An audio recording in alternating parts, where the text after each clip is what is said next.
The phone call came at 3:12 p.m. on a Tuesday, ordinary in every way, until it wasn't. "Colton," said the trembling voice on the other end, "you need to come home. Right now."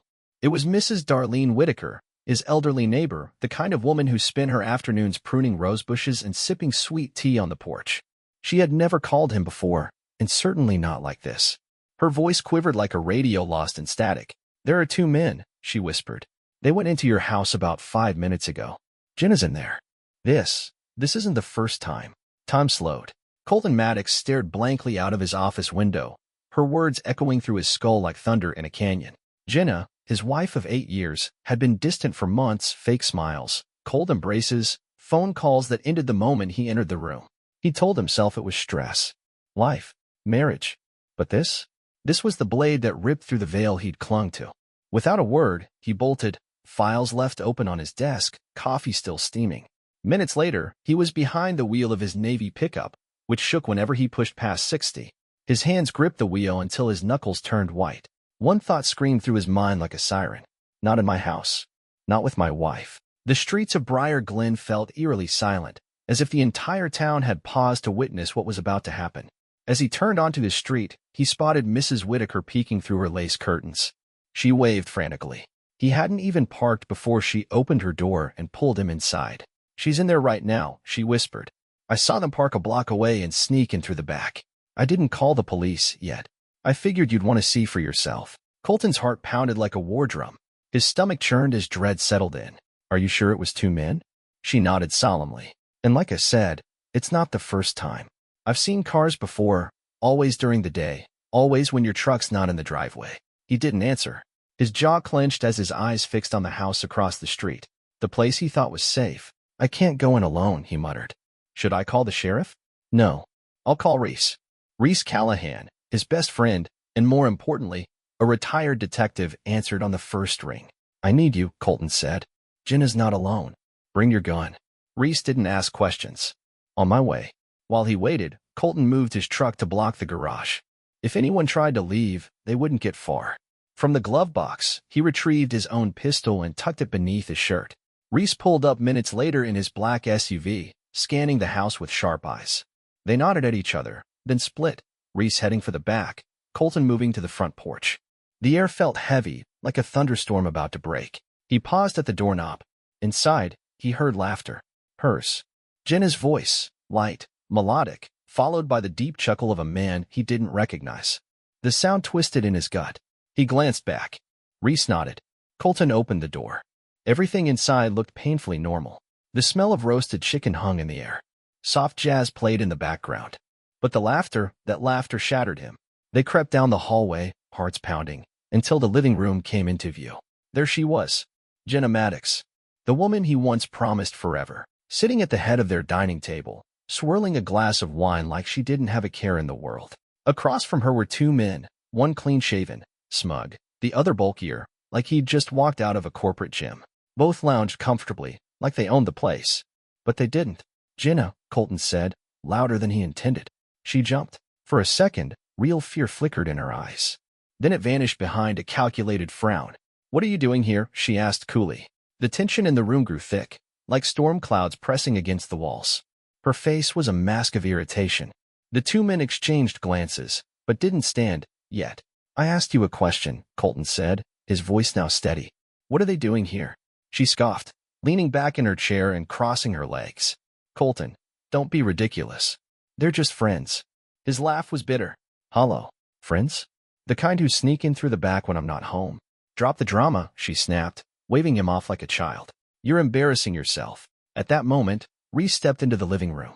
Calm, controlled, but his presence changed everything. The two men shifted in their seats, visibly unsettled. "You boys might want to leave," Reese said, his voice smooth but sharp. "Now." The taller one stood slowly, hands raised. "We don't want trouble. It was just dinner." The other followed, looking to Jenna for permission. She rolled her eyes and gestured to the door. "I'll handle this mess," she muttered. Colton stepped aside, fist clenched, and watched them leave. When the door shut behind them, silence fell like a curtain, cold and suffocating. Jenna sank into the couch and took another sip of wine. "You didn't have to humiliate me," she said flatly. "You always make things a scene." Colton stared at her, feeling like he was looking at a stranger. You brought strangers into our home, he said. You've been hiding things. And I'm the one making a scene. She shrugged. Maybe if you weren't so boring, I wouldn't need someone to talk to. Her words hit like a slap to the soul. Years of late nights, surprises, sacrifices, and she looked at him like he was just in the way. Do you even see what you've done? She rolled her eyes. Once playful, now cruel. I see a man overreacting. Colton turned away, rage and pain colliding inside him. From the kitchen, Reese watched silently. You okay? He asked. No, Colton replied. But I will be. Rain didn't fall that night, but it felt like it should have. The air was thick with something heavier than weather. Colton sat in the guest room of Reese Callahan's farmhouse just outside Briar Glen, staring up at the ceiling like it held answers. It didn't. It only offered silence and shadows, and Colton had heard enough silence for a lifetime. He hadn't spoken to Jenna after she dismissed him like a nuisance. She'd poured another glass of wine and told him, calmly, that they should probably figure out how to divide their things once the dust settled. No remorse. No apologies. Just strategy. At around 3 a.m., he gave up on sleep, made coffee in Reese's old drip pot and sat by the window, watching the distant hills. He didn't cry. Not yet. The shock hadn't cracked enough for that. Reese patted in an hour later, barefoot, hair wild. He didn't ask anything at first, just grabbed a mug and poured himself some of the burnt, bitter brew. You slept at all? He asked. Colton shook his head. They sat in silence for a while. Reese, being who he was, didn't fill it with nonsense. That was one of the things Colton had always respected about him. What are you going to do? Reese asked eventually. Colton exhaled slowly. I don't know where to start. Reese nodded like he understood completely. Start with protecting yourself. Financially. Emotionally. Legally. Colton blinked. Legally? You think she's just going to walk away quietly? Colton, you saw her face. She's rewriting the story already. You've got to move faster. He was right. Later that morning, Colton sat in the office of Harper Voss, a no-nonsense attorney with sharp eyes and a voice like flint. The room smelled like printer ink and old legal pads. She shook his hand firmly and gestured to the chair across from her. He told her everything, from the first warning call to the last sip of wine in his living room. She listened like a surgeon, calm, precise, detached. Then she flipped open her laptop. First step, freeze any joint accounts, she said. Do you know how much access she has right now? Colton hesitated. Too much. Then we move quickly. Within the hour, the accounts were locked. Spending restricted. A request for full transaction history was filed. Harper turned the screen toward him and typed notes at lightning speed. You'll also need to start collecting everything. Emails, messages, receipts, anything that suggests financial misconduct or personal instability. The more we show, the clearer your position in court. Colton nodded slowly. Right. He left her office with a checklist and a folder of instructions. But something else lingered in his chest. A kind of purpose. Reese met him at a diner on the edge of town. They didn't talk about Jenna right away. They talked baseball, college road trips, their terrible taste in 90s rock bands. Then, over a second cup of coffee, the conversation shifted. She's not walking away, Reese, Colton said. She's scheming. Maybe always was. Reese stirred his cup.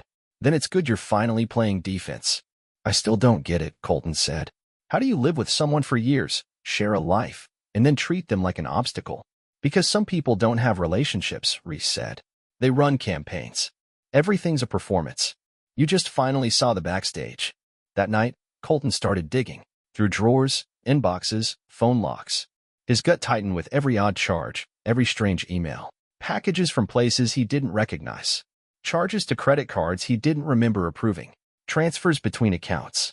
A pattern was emerging. This wasn't betrayal, it was infrastructure. He started a folder on his computer. Another on his desk. Everything went in. Every receipt. Every questionable transaction. He was building a case. At midnight, his phone buzzed. Unknown number. He almost ignored it, but something told him to look. The message was short. Freezing the accounts won't stop me. You'll regret this. I promise. Colton stared at the screen, a chill running down his spine. Not fear. Not anymore. It was anger. Controlled. Focused. He stood and showed Reese the message. Reese read it and handed the phone back. She's escalating. Colton nodded. And I'm ready. This wasn't about saving a marriage anymore. It was war. The message didn't leave Colton's mind, not even after sunrise. He forwarded it to Harper Voss, who replied almost instantly. This is harassment. Keep documenting. If it continues, we'll file for a restraining order. Colton stared at her words, feeling a strange blend of relief and disbelief that the woman he'd once built a life with had devolved into someone he now needed legal protection from. But it was the truth, and it was getting clearer by the hour. That afternoon, while Reese was at work, Colton drove back to the house. Alone. He didn't know exactly why. Maybe to reclaim something. Maybe just to see it one more time without the chaos. The place looked the same from the outside, quaint, quiet, a two-story colonial nestled among trees that hadn't yet bloomed. But the inside told a different story. The silence wasn't peaceful anymore. It was hollow. Every picture frame, every kitchen utensil, even the anniversary rug they picked out in Asheville, it all felt like it belonged to someone else's life. He stood in the middle of the living room, letting it wash over him. That's when he heard the noise. Upstairs. A floorboard creaked, then a voice, sharp and female. "Let go of me," followed by a deeper, angrier voice. "You said you had it under control." Colton froze. He moved toward the stairs, hand instinctively brushing the grip of the pistol beneath his shirt. He hadn't expected company. Certainly not more of Jenna's chaos. At the top, he crept toward the master bedroom. The door was cracked open. Inside, Jenna stood rigid near the window, arms crossed tight across her chest. Facing her was a man Colton didn't recognize. Tall, maybe mid-30s, leather jacket, twitchy. Something about him screamed volatility. Colton pushed the door fully open. Jenna turned, startled. "Oh, perfect," she muttered. "Just what we needed." The man spun, narrowing his eyes. "Who the hell are you?" "I live here," Colton replied flatly. "Who are you?" Jenna scoffed and turned toward the bed. "Don't mind him. Colton's just here trying to feel important again." Colton ignored her. He locked eyes with the stranger. "You here to intimidate her? Or help her steal what doesn't belong to her?" The man smirked. "Cute. Real cute. I'm not joking." Jenna waved a dismissive hand. "This isn't about you, Colton. Why are you here?" "I came to see what was left of my home. Didn't expect to find another one of your mistakes." Her glare could have shattered glass. "Don't push me." He took a step closer. "I'm not pushing. I'm waking up." The man muttered something, then walked past Colton toward the stairs. "I'm out. Too much drama." As he passed, Colton caught a look in his eyes. Not fear. Not aggression. Pity. Jenna collapsed onto the bed with a sigh like she just ended an exhausting performance. "Congrats. You scared another one away." "I'm not here to win points," Colton said, voice low. "I'm here because you're spiraling, and I won't let you take everything down with you." She didn't respond, just stared out the window like it had answers. Colton left the room and locked the bedroom door behind him. Whoever that guy was, he wasn't her husband. He didn't belong there. Back at Reese's, Colton recounted the entire scene. "Another guy?" Reese said, rubbing his jaw. "Friend or accomplice?" "Not sure," Colton replied. But he wasn't calm. "Keep your guard up. People like Jenna unravel quick, but when they fall, they grab whoever's closest." That evening, Harper called. "I've reviewed the account activity. Jenna's withdrawn almost $10,000 over the last 3 months, in small amounts, just under reporting thresholds. Also, multiple high-end purchases. Designer bags. Electronics. Possibly for resale." Colton's jaw clenched. "Can we use it?" "We will," Harper said. "It paints a clear picture of financial misconduct." For the first time in weeks, Colton felt something shift inside. Not victory, but momentum. The next few days were filled with paperwork, meetings, and strategic planning. Colton stayed busy, collecting records, screenshots, even phone logs. Every hour spent documenting felt like one more brick in a wall between him and Jenna's chaos. By day 3, the locks on the house had been changed legally. His possessions were slowly moved to storage. No longer a home, just a battleground. While loading boxes, Reese paused and looked around the living room. "This feels weird," he said. "Like packing up a ghost." Colton nodded, lifting a crate filled with old photo albums. "That's what it is. The ghost of a life I thought was real." Reese gestured at the albums. "You want to keep those?" Colton paused. The pictures held smiles that once meant something. Vacations they swore were perfect. Dinners. First anniversaries. "I'm not keeping them for nostalgia," he said. "I'm keeping them to remind myself what not to ignore again." Just then, across the street, Mrs. Whitaker waved urgently from her porch. Colton jogged over. "She came back," she said in a hushed tone. "Jenna. Last night. With another man. They tried the back door. When the locks didn't work, they left." But she looked furious. Colton's hands balled into fists. "Did they break anything?" "No." But she wasn't just angry. She was shaking. Scary kind of mad. "Thank you. Please let me know if she comes around again." "I will, Colton," she said, squeezing his arm. "You're doing the right thing." That night, Colton called Harper. She listened carefully. We'll file a formal notice with the court tomorrow, she said. If she tries to enter again, it's trespassing. She doesn't care about rules, he murmured. Then we stay ahead of her. The next morning, the unraveling became undeniable. The first sign that Jenna was slipping came with another message from an anonymous number, but this time more aggressive. You think this is over? I made that house what it is. You can't erase me. There was no plea, no regret, just raw, burning control. Colton took a screenshot and forwarded it to Harper Voss. She responded within minutes. We'll include this in the motion. It reinforces the pattern of harassment and mental instability. It should have felt like progress, but it didn't. That afternoon, someone knocked on Reese's door. Colton opened it and froze. It was her, Jenna. Hair perfect, lips painted in the same shade she wore to their engagement dinner. But her eyes, those weren't the same. They were desperate and hollow. Can we talk? She asked softly, like they weren't locked in a legal battle. Like she hadn't just tried to break into the house the night before. No, Colton said, stepping outside and closing the door behind him. There's nothing left to talk about. She reached out. Colton, please. I made mistakes. I know that now. I need a chance to explain. He didn't flinch. You had your chance. Then you emptied our accounts, brought strangers into our home, and tried to sell furniture that doesn't even belong to you. Her face cracked, just for a second. Then it hardened. So you're going to pretend like this is all me? You were cold, distant. I begged you to talk. You pushed me away. And now that you've lost control, you want sympathy? She looked past him, as if hoping Reese would come out and mediate. But he didn't. Colton had asked for space, and Reese respected that. Jenna straightened like she was giving a press conference. Then I'll contact my attorney. Do that, Colton said. Mine's already waiting. She turned sharply and walked back to her car, her heels clicking like gunshots on the concrete. But her hand trembled as she opened the door. Colton watched her leave without a word. Behind him, Reese stepped onto the porch. Handled that better than I would have. I'm not giving her anything to twist, Colton said. No more scenes. Just facts. But the war wasn't over. That night, as they sat down for dinner, Colton's phone buzzed with multiple alerts. Jenna had listed several of their shared belongings online. The living room sofa, a vintage record player they'd restored together, even his grandfather's antique clock. Different names, different seller profiles. But it was her. He grabbed screenshots. Every post, every fake profile. Sent them to Harper with a single line. She's liquidating. I have receipts and serial numbers. Harper didn't even hesitate. This is fraud. We file first thing tomorrow. Colton stared at the screen, heart pounding, but not out of panic, out of resolve. This wasn't about money. She wasn't trying to start over. She was trying to erase him. Every reminder, every trace. But she had no idea how much he'd already gathered.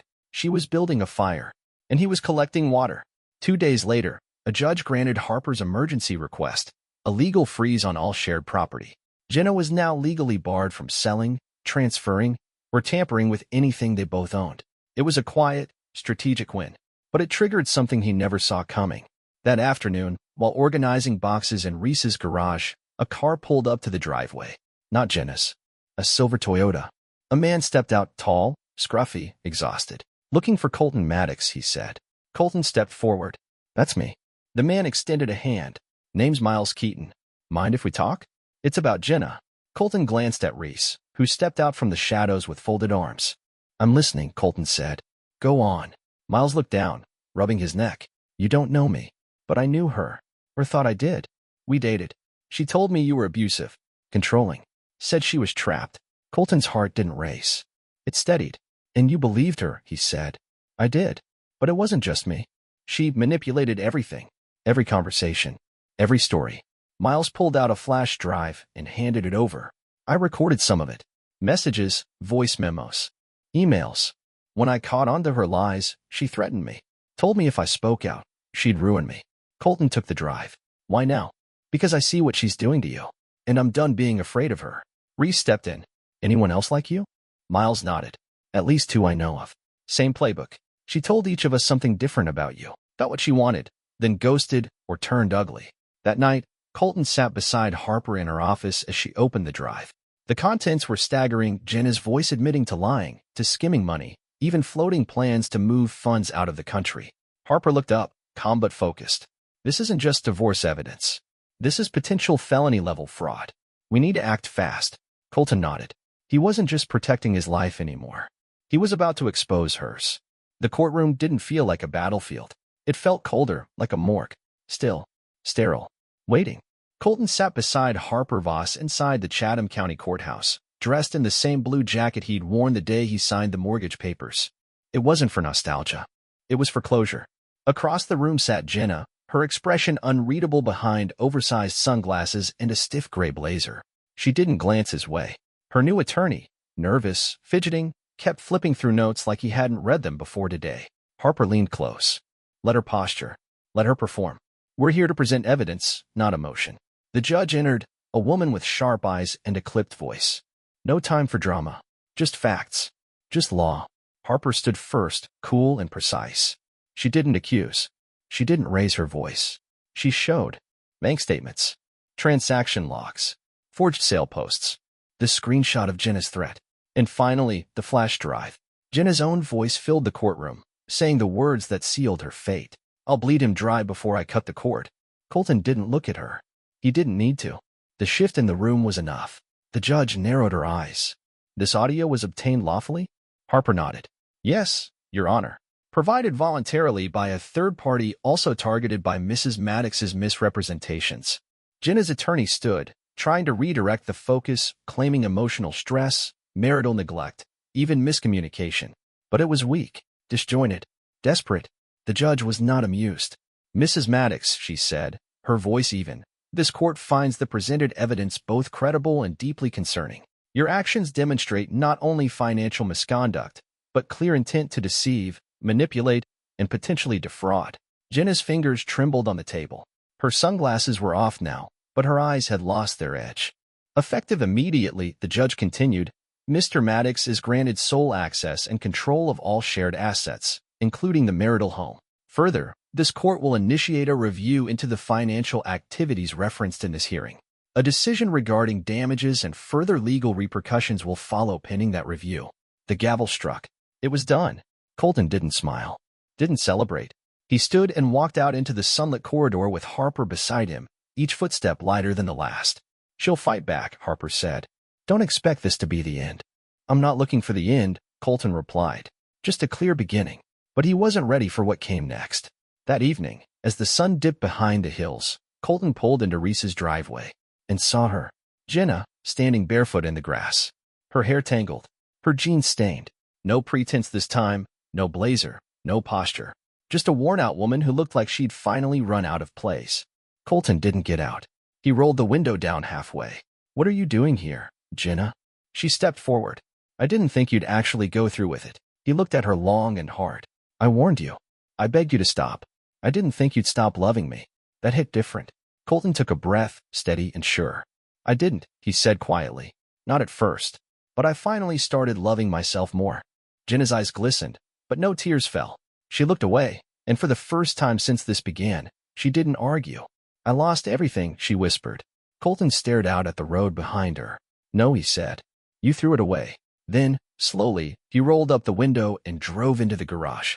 Inside, Reese was waiting. She say anything? Colton nodded. Ghosts. And for the first time in months, he slept through the night. The silence of the following days didn't feel like peace. It felt like the aftermath of a storm, branches scattered, power lines down, but the air finally breathable again. Jenna didn't call, didn't message, didn't show up. It wasn't surrender. Colton knew her too well. She was pulling back because she was regrouping. But for the first time, he was ahead. Colton stayed at Reese's farm for another week while Harper Voss finalized the next steps of the divorce proceedings and handed off financial evidence to state auditors. Jenna wasn't just facing asset loss anymore. She was under investigation. Still, Colton didn't feel victorious. The house was his again, the accounts frozen, but the cost of getting there weighed heavier than anything he could carry in a moving box. One morning, he returned to the house alone. The locks had been changed. The air inside was stale, dust on the counters, shadows in the corners. It had once been a home, filled with laughter and the smell of cinnamon candles. Now it felt like a museum of someone else's life. He walked from room to room, touching walls, sorting furniture, boxing photos. He didn't rage. He didn't cry. The anger had burned out. Now there was just resolve.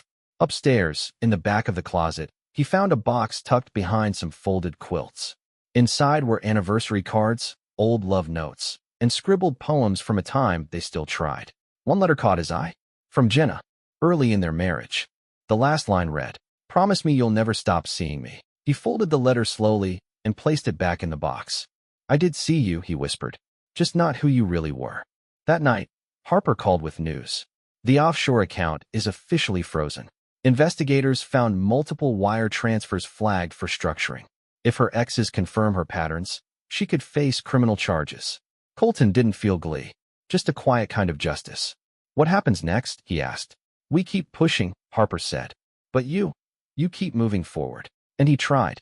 He fixed the porch light, cleaned out the garage, painted over the charcoal gray walls Jenna always insisted on with a light blue that made the room feel like it could breathe again.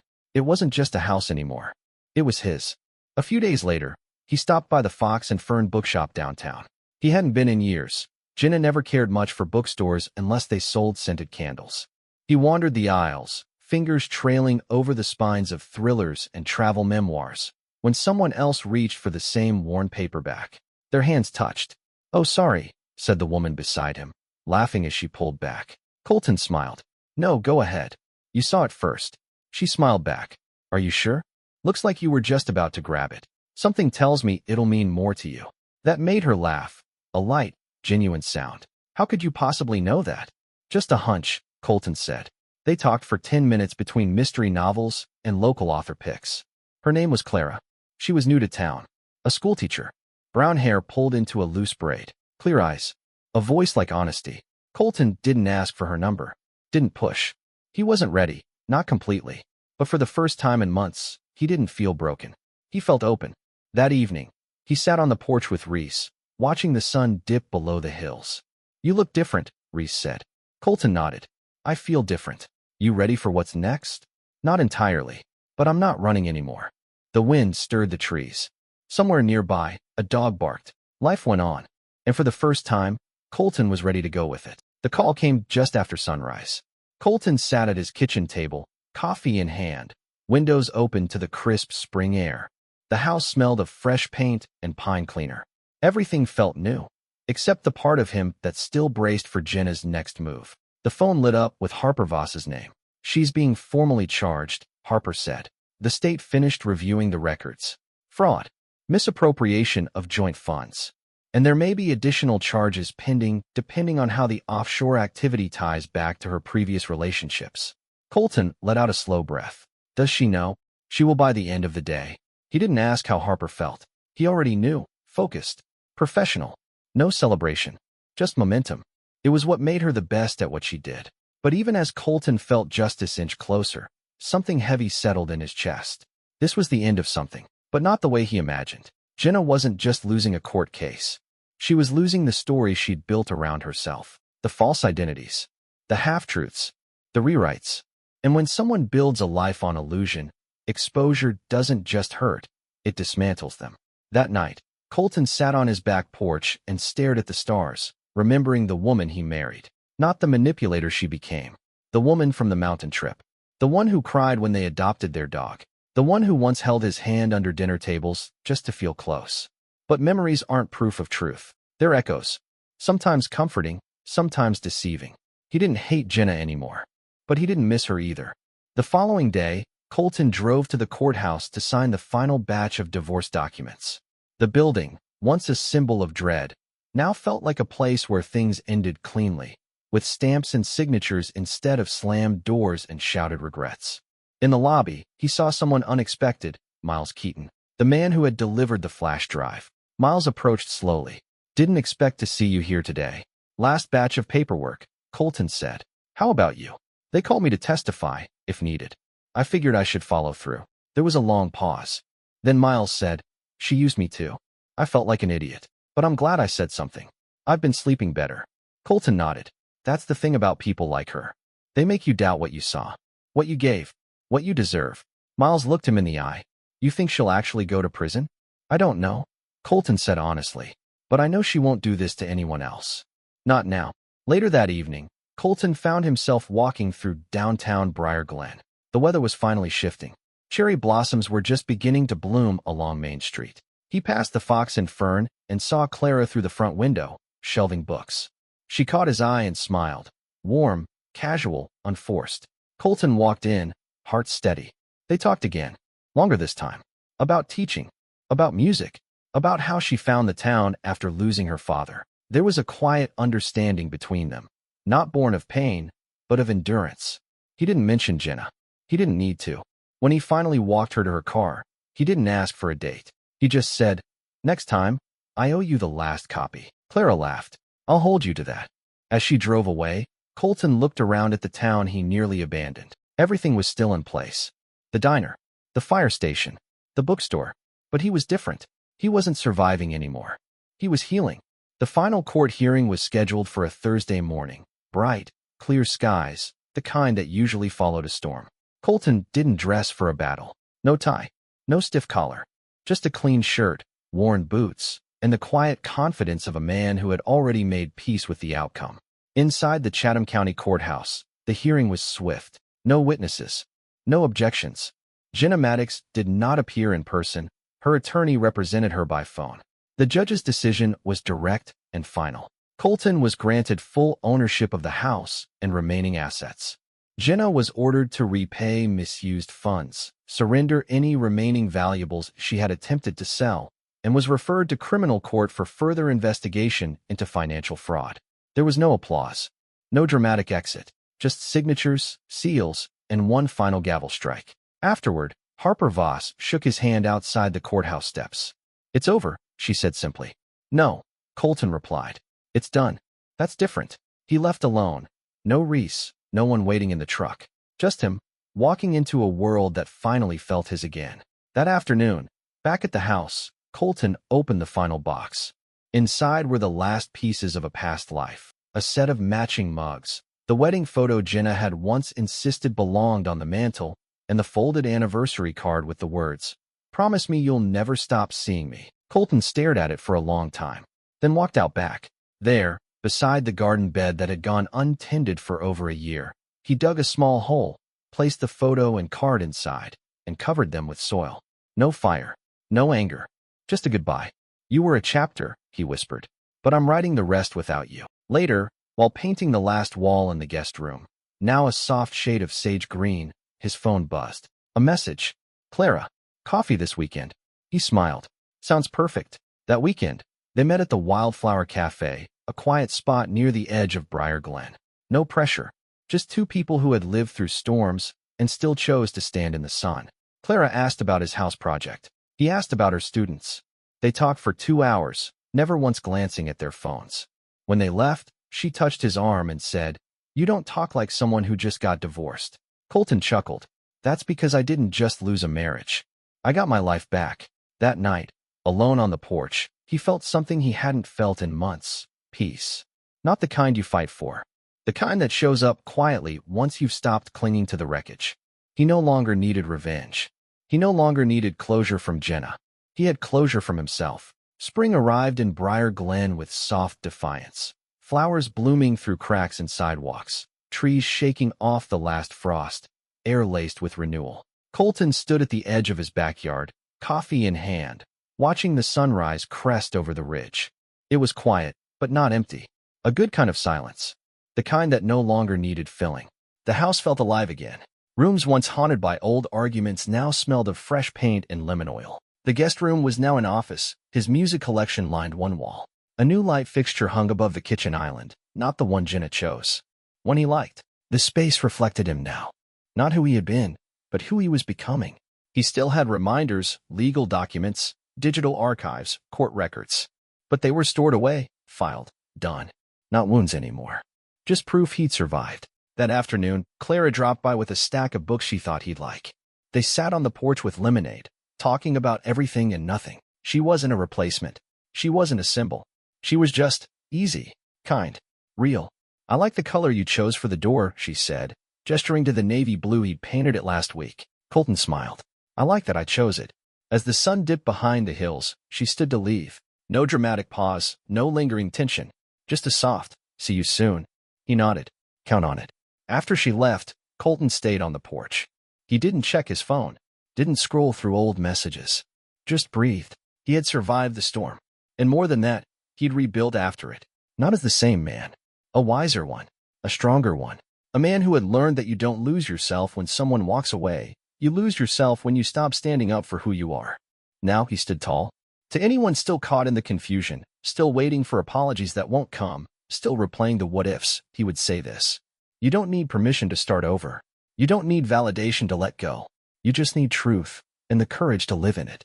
That's what freedom is. It doesn't arrive all at once. It comes in moments. A cup of coffee without dread. A clean room. An unopened message that doesn't control your mood. A sunrise that doesn't carry yesterday. Colton stood, walked to the door, and stepped inside. His home. His life. His future. All his again.